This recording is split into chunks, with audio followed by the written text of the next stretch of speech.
Salam değerli şagirdlər, hər birinizi xoş gördük. Bugün sizlə ehtimal mövzusuna aid bir sual cavab paylaşıram. Diqqətlə qulaq asın. Sualımız belədir ki, yalnız Murad, Elnur və Sənanın iştirak etdiyi bir yarışda Muradın qalib gəlmə ehtimalı Sənanın qalib gəlmə ehtimalından 3 dəfə, Elnurun qalib gəlmə ehtimalından isə 4 dəfə çoxdur. Buna görə yarışda Elnurun qalib gəlmə ehtimalını tapın. Deyir yarışmada Muradın qalib gəlmə ehtimalı belə yazaq da Muradın qalib gəlmə ehtimalı nədir? Sənanın qalib gəlmə ehtimalından 3 dəfə. Yəni Murad bərabər nə? 3 Sənan yazıram. 3 dəfə. Elnurun qalib gəlmə ehtimalından isə 4 dəfə çox. Yəni Muradın Elnurun qalib gəlmə ehtimalından 4 dəfə çox. 4 Elnur yazırıq. Yazaq 4 Elnur.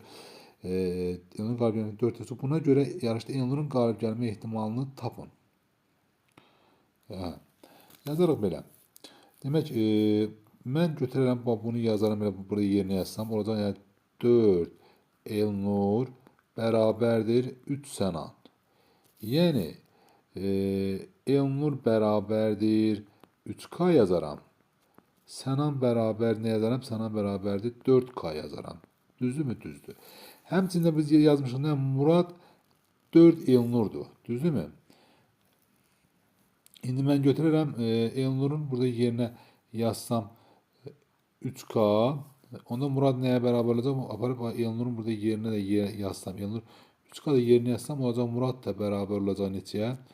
12K-ya bərabər olacaq. 12K. Şimdi yaza bilərikmi? Yazıram belə. Elnur. Elnur oradadır. Elnur 3K. Elnur bölünsün nə? O bölünsün.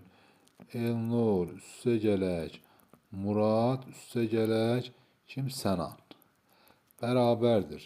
Elnur nədir? Elnur tapmışdı 3K. Elnur 3K'dır.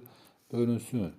3K üstə gələk Murad 12K üstə gələk Sənan 4K. Bərabər olacaq. Olacaq 3K bölünsün 15 19K 19K. K'lar getdi, qaldı nə? Qaldı 19'da 3. Cavab olacaq 19'da 3. B bəndi. İnanıram ki, hamıya aydın oldu. Sağ olun, salamat qalın.